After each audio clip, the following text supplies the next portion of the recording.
கல்யாணம் பண்றதுல ஏன் குடிக்கலாம்னு சொல்லிது தெரியுமா உனக்கு? கல்யாணம் இன்னைக்கு எப்படி நடக்குது?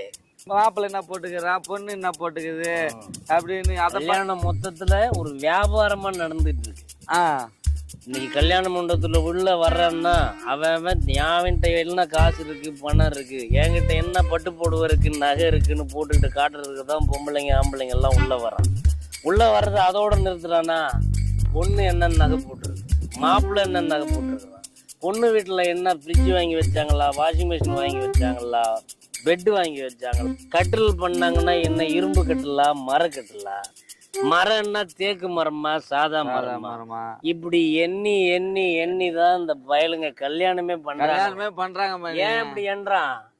ஏன்னா நிதானமா என்றான். சரக்கு அடிச்சுட்டா சமாதானம், எல்லாமே சமாதானமா போயிடுவாங்க, எல்லாமே மகிழ்ச்சி ததும்புவாங்க.